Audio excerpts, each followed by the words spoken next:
Bonjour à tous, bienvenue dans ce contexte live.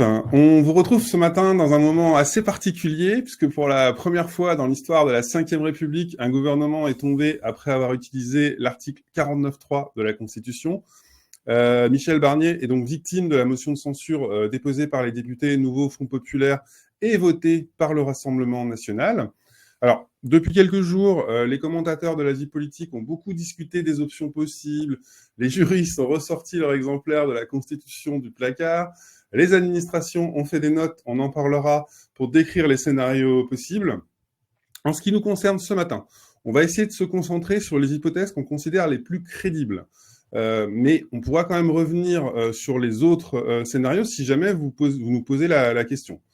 Quoi qu'il arrive, vous verrez, il reste du flou, tout est loin d'être calé. Il va aussi falloir qu'on soit prudent. Et je vous cache pas qu'avant de lancer ce live, les journalistes étaient encore en train de récupérer des petites informations, des notes, des réactions, jusqu'à quasiment la dernière seconde. Avec moi, pour livrer les analyses et répondre à vos questions, j'ai 3 journalistes de contexte. Pierre Engrand Benabdallah, bonjour. Bonjour Pierre. Bonjour et bonjour à tous. Bonjour, tu es notre... Bonjour. Pierre, pardon, tu es notre monsieur PLF. Ces derniers jours, tu as passé beaucoup de temps à la machine à café. Tout le monde venait te voir pour se faire expliquer ou réexpliquer les différentes procédures pour le projet de loi de finances, le PLF. Mais il y a aussi le petit frère du PLF, le projet de loi de finances de la sécurité sociale, ou PLF-SS.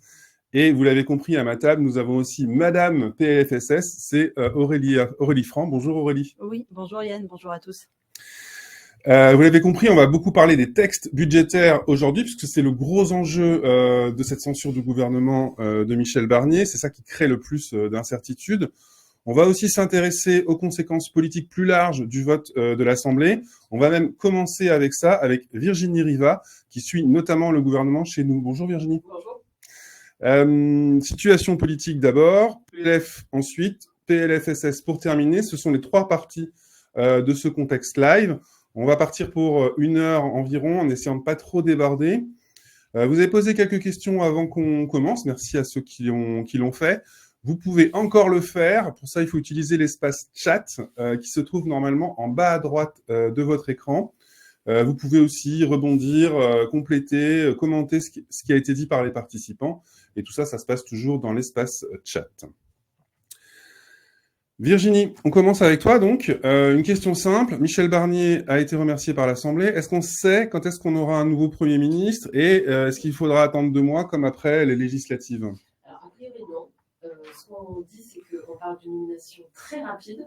Hier soir, un proche du chef de l'État nous disait que ça irait très vite, donc peut-être même ce soir dès l'allocution à 20h. On sait que Emmanuel Macron voit Yael Braun-Pivet à 13h et à l'instant, on nous a dit à 15h, il voit Gérard Larcher. Donc, il y a une accélération à l'Élysée aujourd'hui.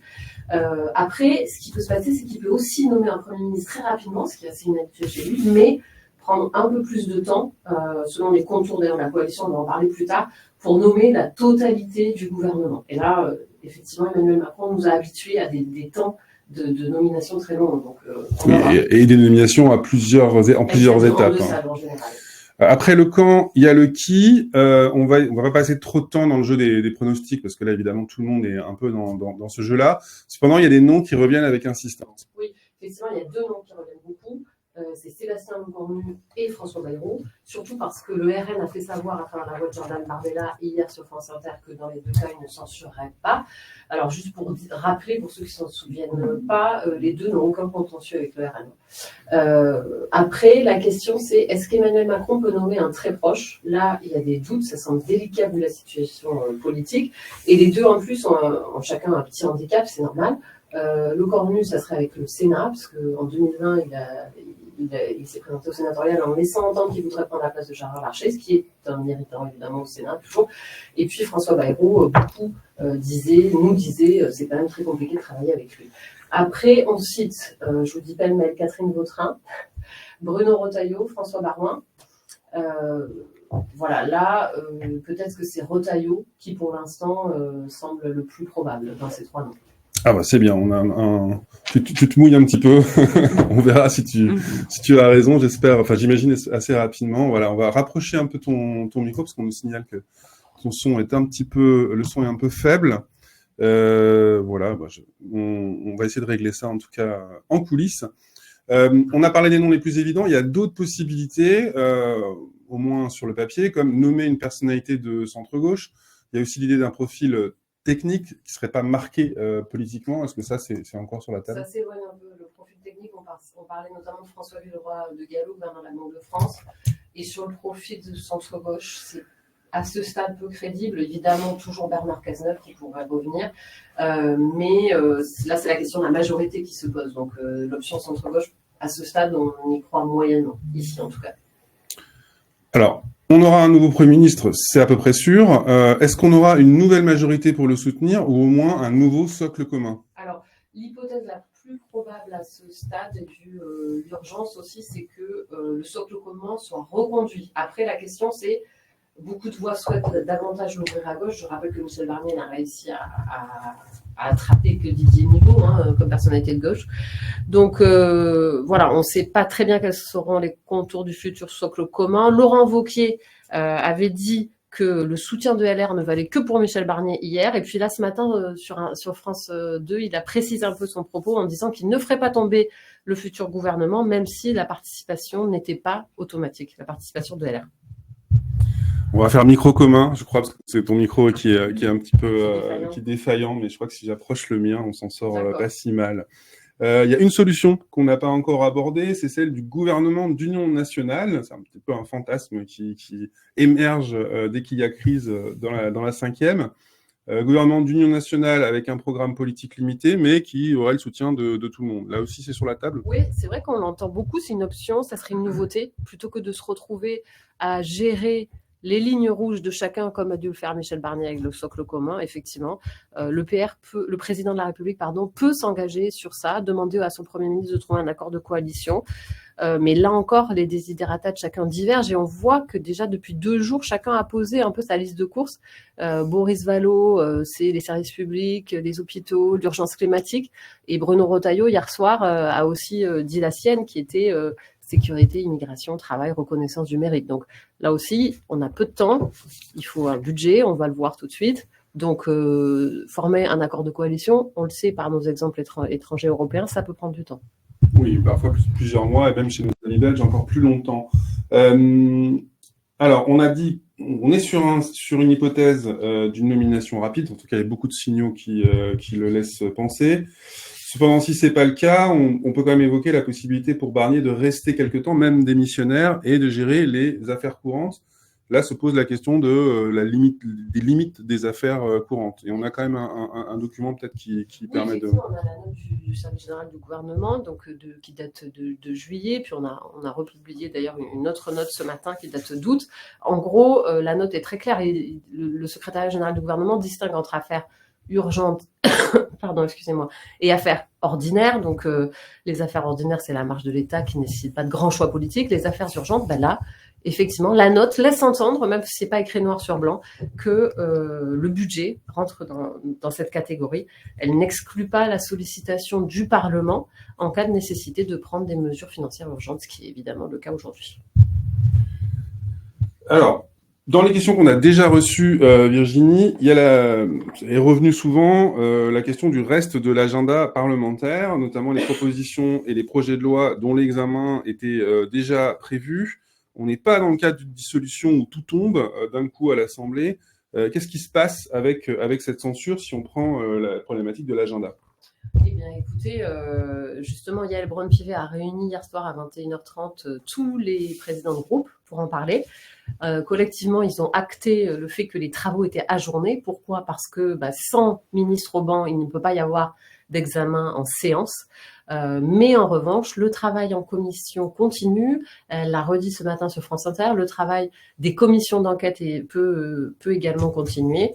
Et les PPL pourront être inscrites dans les niches, mais lorsqu'on aura un nouveau gouvernement.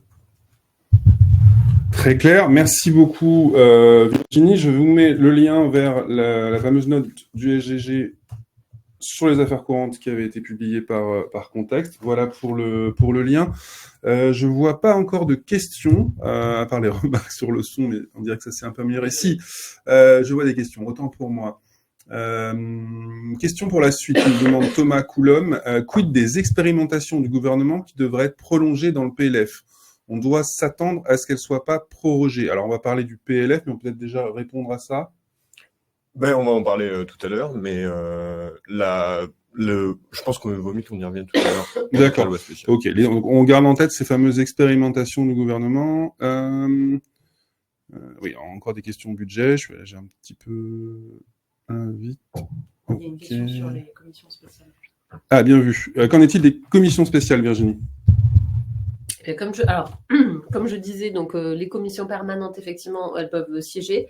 On a effectivement sur la commission spéciale, là, il devait y en avoir une pour le projet de loi simplification. Et comme c'est un projet de loi, a priori, les travaux sont ajournés. Donc, en fait, a priori, il devait arriver en commission spéciale la semaine prochaine. On suppose à ce stade, mais encore, j'émets des réserves. On suppose à ce stade que tout est ajourné là aussi. Très clair. Merci beaucoup, Virginie. Bon, puisqu'il y a des questions budget, on va parler budget. Je pense que vous êtes nombreux à être venus aussi pour ces informations-là. Pierre, je me tourne vers toi. On est le 5 décembre. Le 31 décembre, normalement, il faut un budget pour attaquer l'année. C'est la deadline. On n'est plus du tout sûr d'y arriver maintenant que le gouvernement est censuré. Alors, on a entendu des propos alarmistes côté socle commun, des propos rassurants, notamment à gauche ou du côté du RN. Qu'est-ce qu'on risque au juste, Pierre, pour peut-être lancer un peu le débat? Ce qu'on sait, c'est que ce qui est sûr, c'est qu'on a besoin d'un budget au 1er janvier. Et que pour l'instant, c'est assez mal parti dans ce qu'on avait prévu, c'est-à-dire un projet de loi de finances 2025 qui avait été présenté devant l'Assemblée. On n'a plus le gouvernement, on n'a toujours pas de majorité pour adopter le texte à l'Assemblée. Donc, ça semble assez compliqué, même si c'est pas totalement exclu. Le prochain gouvernement, ça semble peu probable qu'il parvienne à faire adopter ce budget-là avant le 1er janvier. Maintenant, ce qu'on sait aussi, c'est qu'il y a des outils pour éviter une catastrophe, c'est-à-dire l'absence totale de budget au 1er janvier et l'impossibilité de payer les fonctionnaires, de faire fonctionner les services publics. Et là-dessus, parmi ces outils, il y a un scénario qui est privilégié par le gouvernement sortant. C'est celui de ce qu'on appelle la loi spéciale. C'est un filet de sécurité qui est prévu justement par les textes, la Constitution et le texte clé, la loi organique relative aux lois de finances, pour éviter cette situation où on n'a pas de budget au 1er janvier. Merci Pierre. Loi spéciale, ça ressemble à quoi exactement une loi spéciale ? Alors théoriquement, on ne peut pas faire plus simple. C'est un texte à un seul article, un article unique. D'ailleurs, vous pouvez retrouver ça a été adopté une seule fois en 1979, quand le budget 1980 avait été censuré par le Conseil constitutionnel à la veille de Noël. Et donc, c'est vraiment extrêmement simple. C'est un seul article qui permet à l'État, qui autorise l'État à percevoir les impôts, en fait. Voilà, je suis normalement en train de vous le montrer à l'écran, parce que c'est un joli document, enfin, pour les historiens, les férus d'histoire. Voilà à quoi ça ressemble, la loi spéciale. Tu l'avais retrouvée, Pierre. Et donc, cet article unique, en fait, il a pour conséquence, en autorisant l'État à percevoir les impôts, de reconduire la réglementation fiscale qui est en vigueur cette année. Et ça aurait quoi comme conséquence? Ça ferait que toutes les mesures qui sont prévues dans le budget 2025, elles tomberaient à l'eau, en fait. Et côté dépenses, ce qui est prévu, c'est qu'une fois cette loi spéciale adoptée, le gouvernement puisse ouvrir par décret les crédits qui sont applicables à ce qu'on appelle les services votés. Les services votés, c'est un terme assez ancien qui ne veut pas dire grand-chose quand on n'a pas lu la LOLF. Mais en fait, ça correspond au minimum de crédits qui sont nécessaires pour faire fonctionner, que le gouvernement juge nécessaire pour faire fonctionner les services publics. Et en fait, ça correspond en gros aux dépenses adoptées dans le budget 2024. Et donc, ils sont plafonnés à ce montant-là. Donc, ça reviendrait à reconduire les dépenses de 2024. Alors, loi spéciale, article unique, et pas un gros document budgétaire qu'est le PLF.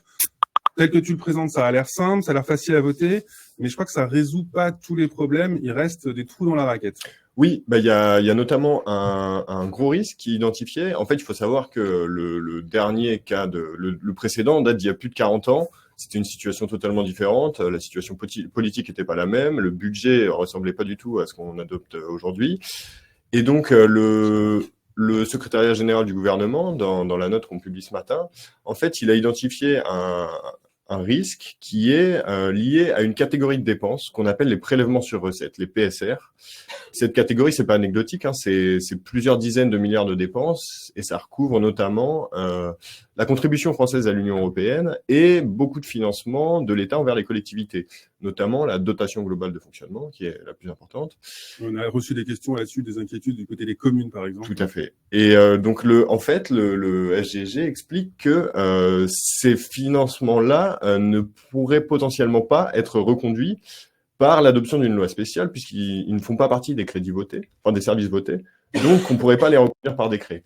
Et ça fait que y a un vrai risque qui est identifié.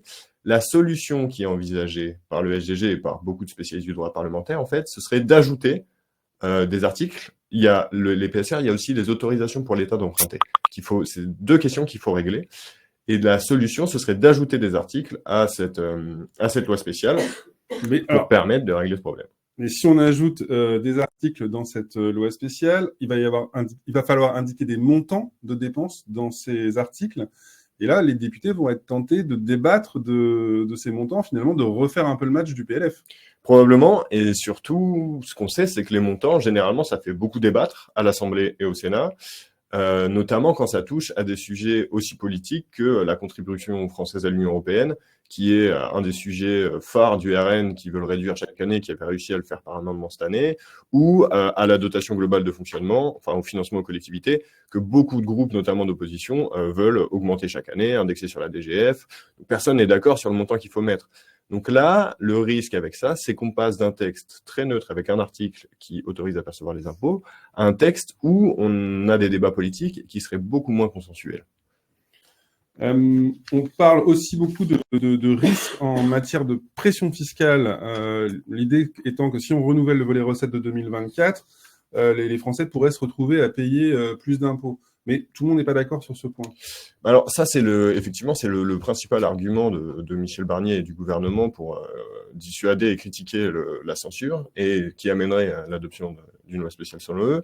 En fait, ça vient du fait que cette loi spéciale ne comporte pas, dans son article unique, une indexation du barème de l'impôt sur le revenu sur l'inflation, ce qui est fait chaque année par le gouvernement dans le projet de loi de finances. Ce qui veut dire que sans ça, il y a beaucoup de Français qui ne sont pas imposables, qui, parce que leur salaire augmenterait, se retrouveraient imposables, ou qui viendraient à payer plus d'impôts parce qu'ils se retrouveraient concernés par des tranches supérieures, etc. Donc effectivement, là-dessus, ce qu'on sait, ce que le SGG dit et ce que beaucoup de spécialistes disent, c'est qu'on ne pourrait pas ajouter un article sur ce sujet, ou même plus généralement, en fait, des mesures fiscales dans la loi spéciale, puisque ce n'est pas son objet. Son objet circonscrit, c'est un texte d'urgence qui vise à assurer la continuité de l'État en attendant encore d'adopter un nouveau PLF. Et là, c'est le Conseil constitutionnel qui pourrait être saisi et pas être d'accord. Tout à fait. Le SGG dit qu'une mesure fiscale serait censurée là-dedans. Maintenant, est-ce que ça veut dire que si la loi spéciale est adoptée, les Français vont payer plus d'impôts ? En fait, c'est peu probable parce que, comme on l'a dit, le but, c'est quand même d'adopter un projet de loi de finances très rapidement après son adoption de la loi spéciale, et que les déclarations d'impôt sur le revenu se font au printemps, au début de l'été, que les avis d'imposition arrivent encore un peu après. Donc, normalement, d'ici là, la mesure d'indexation du barème aura pu être adoptée via un projet de loi de finances. En tout cas, on espère. Autre question qui fait débattre, qui est un petit peu provoque, est-ce qu'au contraire, cette loi spéciale permettrait de faire des économies par le jeu de la reconduction du précédent projet ? Alors ça, c'est assez compliqué de le savoir. Il y a plusieurs interprétations. Il y en a qui disent que oui, que au final le déficit atterrirait à peu près comme celui qui est prévu dans le projet de loi de finances 2025. D'autres qui disent qu'au contraire, il exploserait. Ce qui est sûr, c'est que, comme on l'a dit, si la loi spéciale est adoptée, les mesures du budget 2025 passent à la trappe. Enfin, en attendant son adoption. Ce qui veut dire que toutes les nouvelles recettes qui étaient prévues, la surtaxe sur l'impôt sur la société, l'impôt différentiel sur les hauts revenus, la taxe des armateurs, ne sont pas dans le texte, que les économies qui étaient prévues ne sont pas dans le texte non plus, ce qui veut dire qu'il y a quand même beaucoup moins d'argent qui arrive dans les caisses. Maintenant, il y a aussi autre chose, c'est qu'en reconduisant les dépenses de 2024, il n'y a pas d'augmentation de dépenses, et il y a une inconnue qui est, une inconnue. Il y a une piste qui est envisagée, qui est que puisque le gouvernement peut ouvrir les dépenses par décret, il pourrait aussi décider, puisqu'elles ne sont que plafonnées, d'en réduire certaines, voire de supprimer certains programmes qu'il ne juge pas utiles ou ce genre de choses. Donc, en fait, des économies pourraient être faites via cette loi spéciale. Mais encore une fois, l'idée, c'est d'adopter un PLF quelques semaines ou quelques mois après, qui permettrait de contenir le déficit. Justement, on y vient. Il faut garder en tête que loi spéciale, c'est bien pour passer le 31 décembre, mais il va quand même falloir faire un PLF 2025. Est-ce qu'on repart du texte actuel? Est-ce qu'on repart de zéro? Une fois, mettons que la loi spéciale est passée, dans la douleur peut-être, mais comment est-ce qu'on réattaque le travail budgétaire? Déjà, il y a quand même une chose qui est importante à souligner, c'est que dans sa note, le SGG dit que c'est une solution de court terme ou de très court terme, je ne me rappelle plus exactement, et notamment qu'il y aurait un problème qui se présenterait très vite, qui est celui des dépenses de guichet, qui ne sont pas contrôlables, et du coup, en fait, on aurait très vite du mal à les financer en reconduisant les dépenses de 2024. Donc pour ça, il faut un PLF, et ce sera d'ailleurs le premier dossier sur le bureau du prochain gouvernement. Qu'est-ce que le prochain gouvernement peut décider de faire? Il a plusieurs options sur sa table. Il peut choisir de reprendre le PLF qui était en cours d'examen actuellement au Sénat. En fait, le PLF n'est pas du tout rejeté. Maintenant, est-ce qu'il va choisir de le faire? On peut se dire que c'est peu probable, puisque ce PLF-là n'avait pas trouvé de majorité à l'Assemblée, qu'il avait des mesures qui étaient quand même assez clivantes. Donc, ce que peut choisir de faire le prochain gouvernement, c'est également de le retirer et d'en déposer un nouveau, après consultation des forces politiques, en modifiant certaines mesures, en reprenant peut-être certaines. Mais ce qui est sûr, en tout cas, c'est que c'est le premier dossier qui va avoir réglé. Alors, on va attaquer les questions promis. Faudil Moussi nous dit, qu'en est-il des engagements pris par les ministres sur des lignes budgétaires? Par exemple, annonce d'une ligne budgétaire pour toutes les associations de distribution de produits d'hygiène. Si c'était une dépense supplémentaire... C'est PLF. Ce qui est sûr, c'est que si c'était une dépense supplémentaire qui était prévue dans le budget 2025, elle ne sera pas mise en œuvre avec une loi spéciale. Pourquoi? Parce que ce que dit le SGG et la direction du budget, c'est qu'on reconduit programme budgétaire par programme budgétaire. On ne peut pas modifier la répartition, créer de nouvelles dépenses, créer de nouveaux programmes par décret. On reconduit vraiment les dépenses du budget 2024 telles qu'elles étaient, en tout cas plafonnées au niveau où elles étaient. Alors, Thomas Coulon, j'avais déjà évoqué sa question, il parle des expérimentations du gouvernement qui devraient être prolongées dans le PLF. Genre, est-ce que tu vois à quoi il fait référence avec le mot expérimentation? A priori, je n'ai pas exploré ce point en particulier, mais via l'article unique qui autorise à percevoir les impôts, ce qu'on comprend, c'est que ce serait une reconduction de la réglementation fiscale qui est en vigueur cette année, en 2024, celle qui est inscrite dans le PLF 2024. Donc, j'imagine, mais je ne veux pas m'avancer, que les expérimentations seraient prolongées. Mais je n'ai pas la réponse exacte sur ce point. Question spécifique sur les propositions de loi en cours type DADU. Alors, le DADU, c'est une proposition ou un projet de loi? C'est un projet de loi. Plutôt un projet de loi. Donc les DADU, c'est diverses mesures d'adaptation au droit de l'Union européenne. C'est un peu des textes, des véhicules dans lesquels on met beaucoup de mesures. Est-ce qu'il faut quand même faire des DADU? Vous avez le droit de ne pas avoir la réponse, Virginie. Hein, je n'ai pas. Ce que j'ai dit, projet de loi, PPL, ce que j'ai dit tout à l'heure, voilà. En fait, la distinction, c'est projet de loi, PPL, et pas forcément thématique par thématique, c'est très clair. Franck Manet, ça c'est pour Pierre. Peut-on amender ce fameux article spécial? Il me semble que la réforme de la loi organique de 2021 empêche de faire des changements majeurs. Alors, il ne me semble pas que ce soit lié à la réforme de la loi de 2021. Ce qui est sûr, c'est qu'aujourd'hui, au gouvernement et au SGG, on considère, et même côté Assemblée, on considère que c'est pas possible. En fait, dans le sens où on peut l'amender, mais que si c'est pour l'amender, pour rajouter des mesures fiscales, ça serait censuré par le Conseil constitutionnel puisque ce n'est pas l'objet de la loi. Donc on dit que, par exemple, en fait, le Rassemblement national qui dit ce n'est pas grave la loi spéciale puisque de toute façon on va rajouter par amendement une indexation du barème de l'impôt sur le revenu, ce que dit le SGG, c'est que cette possible. indexation sera censurée, dans tous les cas, par le Conseil constitutionnel, et probablement qu'elle sera jugée irrecevable également par les services de l'Assemblée. C'est ce qu'on nous avait dit il y a quelques jours. Alors, je prends d'autres questions, même si effectivement il peut y avoir quelques redites, mais bon, la pédagogie est l'art de la répétition. Lors de la rédaction du projet annuel de performance, l'annexe au projet de loi de finances pour 2025, certaines dispositions ont été émises. Est-ce que le nouveau gouvernement va les reprendre et telles quelles, ou bien ces dépenses seront réévaluées? Alors là, ce sera effectivement au choix du gouvernement, du futur gouvernement, enfin à son appréciation, de choisir s'il reprend le PLF tel quel, certaines dispositions du PLF du gouvernement Barnier, mais ça, aujourd'hui, on ne peut pas le savoir. Très clair. Laurent Girard a une question, mais là, ça me semble être sur PLFSS. On va attendre un tout petit peu avant de la prendre. Je continue ma petite liste. Bon, écoutez, pour l'instant, j'ai l'impression qu'on a fait le tour. On va pouvoir justement passer au volet sécurité sociale, avec une bonne transition. Alors, il faut peut-être que je retrouve mes notes. Oui, voilà. On attaque avec toi cette dernière partie du contexte live autour du projet de loi de financement de la sécurité sociale, le PLFSS. C'est celui par qui la crise est arrivée. Tout à fait. On s'attendait à une crise sur le PLF, mais c'est le PLFSS. Oui. On va rappeler une chose un peu historique. La procédure est beaucoup moins cadrée pour le PLFSS que pour le PLF. Oui, alors tout à fait. En fait, le PLFSS est beaucoup plus jeune que le PLF.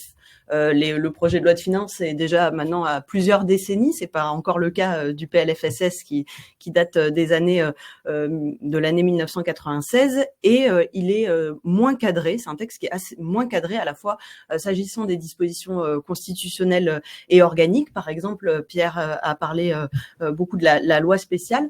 En matière de PLFSS, ce n'est pas écrit dans la Constitution ou dans la loi. D'ailleurs, on a pas mal mentionné déjà la note du SGG que Contexte a publiée ce matin, qui écrit « Il est probable que l'on puisse s'inspirer de ce qui existe pour les lois de finances, pour le PLFSS ». Mais voilà, le cadre est moins précis et surtout, il n'est pas évident qu'il soit nécessaire en fait d'adopter un projet de loi de financement de la sécurité sociale, puisque à la différence du projet de loi de finances, on n'a pas besoin d'un PLFSS, donc projet de loi de financement. Tu as dit de financement de la sécurité sociale. On n'en a pas besoin pour ni prélever les cotisations, ni engager les dépenses. Un cadre plus lâche, moins d'obligations, mais il y a quand même une urgence à traiter. Tu vas nous dire laquelle? Eh ben, c'est ce qu'évoquaient effectivement les personnes qui nous suivent dans ce live. Alors, l'adoption d'un PLFSS juridiquement, on ne parle pas du tout là de politique, mais juridiquement serait potentiellement pas nécessaire. Mais par contre, il existe un article du texte, donc c'est l'autorisation pour divers organismes, dont un organisme quand même essentiel qui est l'ACOS, l'Agence centrale des organismes de sécurité sociale. Alors, elle a repris le nom maintenant de URSSAF Caisse nationale. La possibilité pour cet organisme de recourir à des emprunts, et ça, c'est une disposition qui est indispensable à la continuité de la nation, et c'est une mesure dont le futur gouvernement doit se saisir assez rapidement. Et effectivement, l'option privilégiée à ce stade, ce serait de faire rentrer cette disposition dans le projet de loi spécial. Alors, si on fait ça, on va retomber sur le problème déjà évoqué par Pierre. Il va falloir, la loi spéciale prend encore plus d'ampleur, encore plus d'articles. Exactement. Et les députés vont devoir se mettre d'accord sur les montants.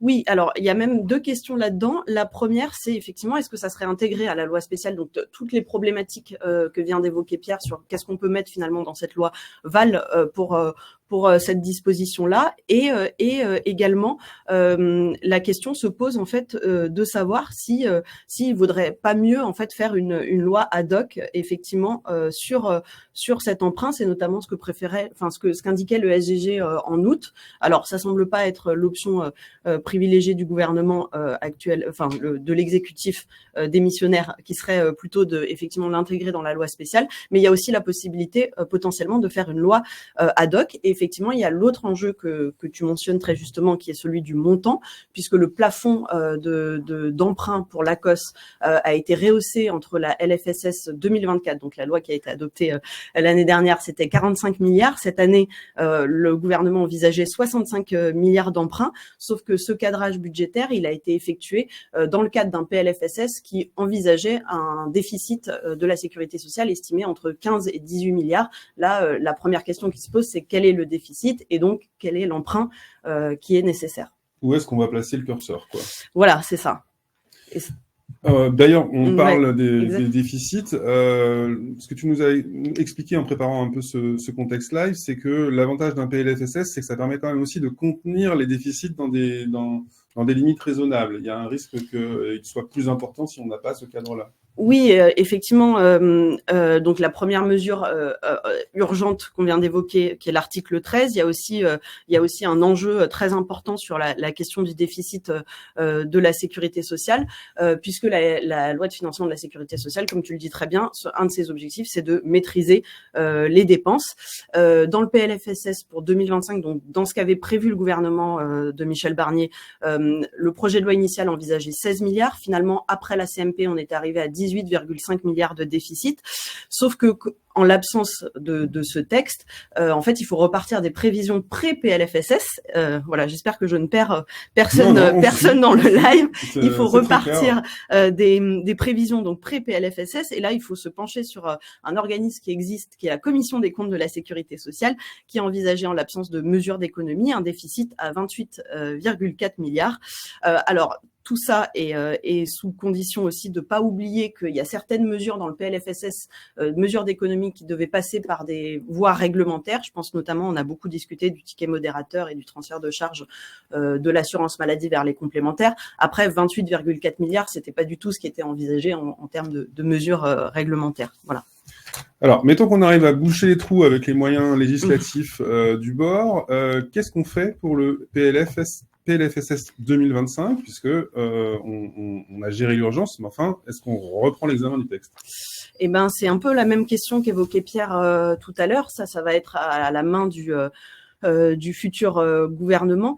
Nous, du côté du PLFSS, en fait, ce qui a été rejeté, c'est les conclusions de la CMP, donc de la commission mixte paritaire. Les députés s'étaient mis d'accord sur un texte commun qui devait faire examiner d'abord à l'Assemblée nationale, puis au Sénat, dans les mêmes conditions. La motion de censure, l'engagement de la responsabilité du gouvernement, puis la motion de censure a porté sur les conclusions.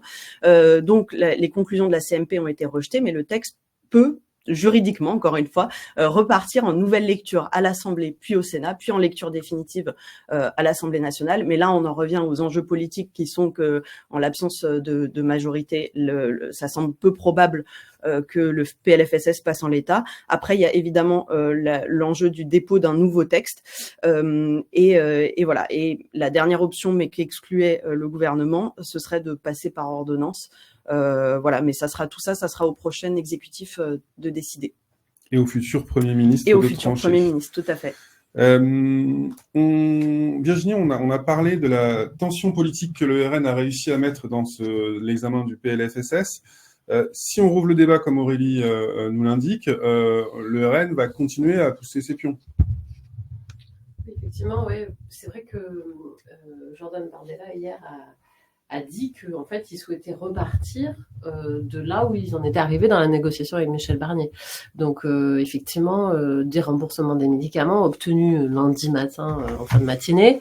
Et puis, évidemment, la question des retraites. Donc, Marine Le Pen a indiqué hier qu'elle souhaitait co-construire avec toutes les forces de l'Assemblée nationale et travailler avec le nouveau Premier ministre pour construire un budget qui aille à tout le monde. Mais effectivement, eux vont repartir du rapport de force qui s'est arrêté avec Michel Barnier. À suivre évidemment dans les prochains jours. Peut-être pour conclure cette partie sur le PLFSS, parce qu'on a un petit peu le temps avant d'attaquer les questions. Si on prend un petit peu de recul et si on sort de l'actualité brûlante du jour, lors de l'examen du PLFSS, tu t'es aperçu que d'une chose, c'est que les questions économiques et sociales avaient tendance à prendre le pas sur les questions de santé, alors que normalement c'est le grand rendez-vous de la politique de la santé. Finalement, on voit aussi comme un peu les limites de ce dispositif qu'est le PLFSS. Oui, alors c'est le grand rendez-vous de la santé. Forcément, on est contexte santé ici, donc c'est des sujets qui nous tiennent beaucoup à cœur. Après, c'est le rendez-vous de la sécurité sociale, donc on traite à la fois des retraites, du travail, de les cotisations sociales, enfin tout ce qui est recettes et dépenses de la sécurité sociale. Mais effectivement, ce qui a crispé les débats sur le PLFSS cette année, ce n'étaient pas des mesures de dépenses finalement. Donc globalement, les enjeux de santé sont globalement, mis à part quelques dispositions, dans le volet dépenses. Voilà, mais effectivement, dans le cadre de mesures d'efforts qui étaient demandées par le gouvernement de Michel Barnier, les fameux 60 milliards d'efforts au moment où il a présenté son projet de loi de finances et de financement de la sécurité sociale, forcément le débat s'est beaucoup concentré sur ces mesures d'efforts et donc pas forcément sur les enjeux de santé. Voilà. Alors, je regarde la question. Il y en a Oui. une qui est un peu technique, mais je crois que tu as déjà préparé la réponse. Tu savais qu'elle viendrait. C'est Jean-Mick de Bofsheim qui nous la pose. Tout à fait. À la suite de la motion de censure adoptée, qu'en est-il du déclenchement de la clause de sauvegarde si aucun texte n'est promulgué d'ici le 31 décembre? Il a la gentillesse de nous expliquer ce que c'est la clause de sauvegarde, mais peut-être que tu vas commencer par ça. Aurélie. Pour prévoir cette autre. Je termine juste. Ah, on termine non, mais c'est bon. Non, mais pardon. C'est effectivement donc c'est ma collègue Diane Poupeau qui s'occupe principalement de ces sujets. Donc sous son contrôle évidemment, je réponds à cette question. Non, plus sérieusement, effectivement la question de la clause de sauvegarde a été mentionnée dans la note du SGG ce matin. Donc il précisait bien que l'article 13 était la seule disposition essentielle à la continuité de la vie de la nation, mais il ajoutait qu'un grand nombre d'autres dispositions étaient importantes et gagneraient également à être adoptées. Il citait la clause de sauvegarde à la fois sur les médicaments et sur les dispositifs médicaux. Oui, il y en a deux effectivement. Après, à ce moment-là, de savoir, alors il envisage pas ça fait partie des questions sur la loi spéciale. À ce stade, il semblerait, selon la note, que ça soit un sujet d'importance, mais pas forcément envisagé dans la loi spéciale. Après, la question, c'est de savoir est-ce que effectivement en 2025, il y aurait une reprise en fait du montant de déclenchement. Donc c'est une clause qui se déclenche lorsque les dépenses excèdent un certain montant. Oui, un certain montant. Les entreprises doivent reverser. Voilà, une partie. Effectivement, au-delà du montant de déclenchement. Voilà, toute la question est de savoir si on a une reprise du montant de 2024 ou si effectivement ça pourrait par exemple passer par une nouvelle loi parce que ça ne fait pas partie des dispositions obligatoires de la loi de financement de la sécurité sociale. Voilà, pour les réponses que je peux apporter, mais voilà, je pense qu'on en saura plus dans les semaines qui viennent. Il y a plein de dispositions comme ça, effectivement, et il faudra suivre le briefing de contexte santé, et il faudra suivre, en plus du briefing de contexte pouvoir, de briefing à lire. Valentine Dubar nous demande, peut-on envisager de voter en express un PLFSS avec seulement l'article 13 pour l'emprunt, puis faire un PLFSSR, donc un projet de loi de financement de la sécurité sociale rectificatif. Je ne sais pas si on a une réponse pour Valentine. Alors là, toute la question, c'est effectivement de savoir si l'option qui est privilégiée à ce stade donc serait d'inclure la disposition de l'article 13 dans la loi spéciale ou si il s'agirait de faire une loi spéciale ad hoc. Sauf qu'en fait, dans ce cas-là, et je vais encore me référer à la note de ce matin parce qu'elle est très elle est très intéressante. N'hésitez pas, allez la lire. C'est effectivement que si le projet de loi spéciale était considéré comme en fait, le fait de faire rentrer l'article 13, de créer un article 13 spécialement avec les dispositions de créer une loi spécialement avec les dispositions de l'article 13 pose la question de savoir si, du coup, cette loi spéciale devient une loi de financement de la sécurité sociale. Voilà. Et de là découle effectivement pas mal d'enjeux de savoir si derrière il y a d'autres dispositions qui doivent y rentrer puisqu'on a des dispositions obligatoires de la LFSS. La question c'est est-ce que du coup on est obligé de mettre toutes les dispositions de la LFSS et ensuite effectivement on peut faire un projet de loi de financement de la sécurité sociale rectificatif donc voilà ou non.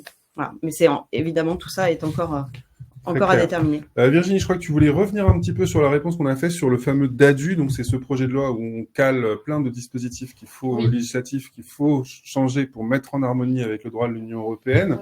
à consulter Oui, les meilleures si sources. la personne qui a posé la question est toujours connectée, effectivement, j'ai demandé conseil à Pierre Duquesne, notre spécialiste du Parlement, qui m'a apporté une précision importante à donner.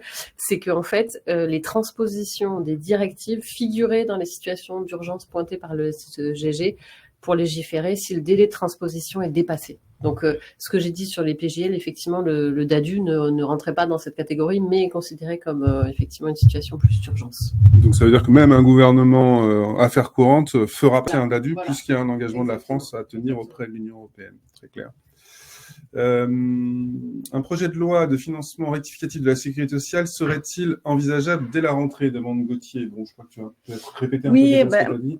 Oui, mais comme tu disais très bien tout à l'heure, On a tous besoin qu'on nous répète les voilà, choses. mais non, mais c'est normal. cette Et puis situation. alors vraiment, effectivement, ça va être à la main déjà du prochain gouvernement de savoir. Donc il y a tous ces enjeux sur les lois, soit faire une loi spéciale ad hoc, soit intégrer la disposition de l'article 13. En fonction, les conséquences seraient pas les mêmes, et donc du coup nécessiterait rapidement soit un PLFSS, soit un PLFSS rectificatif. En tout cas, politiquement, les enjeux de la sécurité sociale et son déficit, selon plusieurs sources qu'on a contactées politiquement, c'était voilà, inenvisageable qu'un PLFSS ne soit pas mis sur la table en 2025. Toute la question sera de savoir effectivement est-ce que ça sera en janvier ou un peu plus tard. Voilà. Alors, on va te laisser respirer, Aurélie, puisque c'est Pierre qui va être sur le grill avec la prochaine question. Vos questions deviennent de plus en plus techniques, mais ça ne leur fait pas peur, je les connais. Thomas Coulon, toujours lui qui nous dit si pas de budget avant le 31 décembre, après sortie de la petite rétroactivité traditionnelle, peut-on imaginer que des mesures fiscales du type des hausses d'impôts prévues par Barnier, impôt sur le revenu, impôt sur les sociétés, taxe aviation, donc que ces mesures fiscales soient prises en 2025, mais s'appliquant rétroactivement aux revenus et aux bénéfices de 2024. Donc c'est la question de la rétroactivité fiscale. Alors, je vais pas m'avancer parce que je suis loin d'être un expert en droit fiscal, mais effectivement, la question de la petite rétroactivité, je pense que c'est une très bonne question. Est-ce que si le PLF est adopté quelques semaines après, elle est toujours en vigueur ou pas? Mais alors là, je suis incapable de vous répondre, mais je poserai la question. Bon, alors on ne sait pas si on devra payer plus ou moins d'impôts, on l'a bien compris. Alors, question sur la clause de sauvegarde. C'est de nouveau pour toi, Aurélie. Quel montant M, celui de 2024, quid de l'engagement du gouvernement à caper la contribution M à 1,6 milliard? Il va quand même falloir que tu nous expliques ce que c'est que le montant M pour les quelques-uns qui... C'est la question d'avant et j'ai pas davantage d'informations en fait à apporter à ça. Effectivement, on ne sait pas les avis divers sur le sujet. Alors juste le montant M, rappelle. C'est le montant de déclenchement du coup de la clause de sauvegarde. C'est toujours la clause de sauvegarde. Ouais. M pour les médicaments et Z pour les dispositifs médicaux. Voilà. Je regarde s'il y a d'autres questions auxquelles on aurait échappé. N'hésitez pas à les poser. On nous demande si on a l'enregistrement du débat. Oui, vous recevez normalement un lien à l'issue du live avec l'accès au replay. Oui. Non, je vois une question sur les nouvelles motions de censure sont-elles possibles, mais voilà, Nouvelle motion de censure possible, Pierre ou Virginie. Est-ce qu'un nouveau gouvernement peut être censuré direct? Comment ça se passe? Ah oui, tout à fait, oui. C'est l'article 49.2 de la Constitution, c'est ça? Exactement. Donc, si jamais on n'a pas trop parlé du scénario de budget par ordonnance, mais je crois que c'était un des risques du budget par ordonnance, c'est d'avoir une motion de censure qui soit déposée directement. Oula, je m'avance trop. Non, mais de toute façon, effectivement, il y a des motions de censure qui peuvent être déposées spontanément via l'article 49.2. Dans la limite de signature, on ne peut pas en signer 150 non plus par session. Mais donc un gouvernement peut être censuré à tout moment par un groupe politique qui décide de déposer une motion. Voilà, mais un gouvernement démissionnaire ne peut pas l'être, évidemment, c'est assez logique, ce qui explique qu'il ne peut pas utiliser de 49.3, ce qui est aussi très logique. Il ne peut pas utiliser les outils du parlementarisme rationalisé, je crois que c'est comme ça qu'on le dit en termes savants. Gauthier Pézy nous parle là aussi des collectivités. Elles seront limitées à l'ouverture de crédit par la loi spéciale en attendant l'adoption d'un nouveau PLF pour un horizon encore inconnu. Avez-vous une idée des conséquences pour leurs finances et notamment sur le décalage de leur débat d'orientation budgétaire? C'est une très bonne question sur la question de la préparation du budget. Les conséquences sur leurs finances, c'est assez compliqué. Il y a deux points, celui de des services votés, en fait, la reconduction des dépenses. Ça, du coup, on serait pour la mission, notamment en relation avec les collectivités territoriales, au même niveau que 2024, alors qu'il me semble que la mission était en augmentation. Et après, il y a la vraie question qui est celle des PSR, et notamment de la DGF, donc qui pour l'instant reste encore à régler, même si une solution semble avoir été trouvée et que dans sa note, le SGG dit que le risque semble pouvoir être pris d'ajouter les PSR à la loi spéciale. Maintenant, il envisage quand même aussi la possibilité, enfin l'éventualité, que cet article soit censuré et que le Conseil constitutionnel considère qu'il ne soit pas nécessaire en attendant qu'un projet de loi de finances soit adopté. Donc il y a quand même une vraie incertitude autour de ça, et de la même manière autour de la contribution française à l'Union européenne. Merci Pierre. Eh bien, je crois qu'on a quand même fait le tour du sujet. En tout cas, on vous a dit tout ce qu'on pouvait dire avec un degré de certitude satisfaisant. Je ne vois pas d'autres questions qui sont tombées, et on a fait finalement 45 minutes, on était un petit peu plus rapide que je pensais. Voilà, Pierre nous rappelle la règle, article 49.2 de la Constitution, pas plus de 3 motions de censure au cours d'une même session ordinaire, et plus d'une au cours d'une même session extraordinaire. Tout le monde a ressorti la Constitution du placard, et Pierre Duquesne aussi. Mais je crois qu'on a fait le tour, je vois pas d'autres choses. Merci beaucoup Pierre, merci Aurélie, merci Virginie. Merci. Ça a été un contexte live un peu compliqué à organiser parce qu'on a voulu réagir vite pour essayer de répondre un peu à vos questions. Que vous dire Merci à Samuel qui assure la régie. Alors d'habitude on a une caméra pour Samuel, mais on n'a pas pu l'activer aujourd'hui. Donc il va pas pouvoir vous faire un coucou, mais on le remercie quand même. Si vous n'êtes pas abonné, c'est pas bien. Vous pouvez prendre un essai et recevoir tous les matins les briefings de Contexte Pouvoir ou de Contexte Santé. C'est direct dans la boîte mail. Vous pouvez aussi contacter nos journalistes. Donc pour pouvoir c'est Virginie et Pierre. rédaction.pouvoir@contexte.com. Si vous préférez envoyer votre scoop à Aurélie, et si ça concerne la santé, ça sera rédaction.santé@contexte.com. Si vous avez des documents exclusifs, vous le savez, ça nous intéresse aussi. Bref, pour terminer, vous allez recevoir dans quelques instants, toujours dans votre boîte mail, un lien vers un questionnaire de satisfaction. Ça nous aide à améliorer, régler par exemple les petits problèmes de son qu'on a eu au début de ce rendez-vous. Je vous remercie beaucoup pour votre participation, pour vos questions, et puis j'espère vous revoir bientôt pour un autre contexte live, avec un nouveau Premier ministre du coup.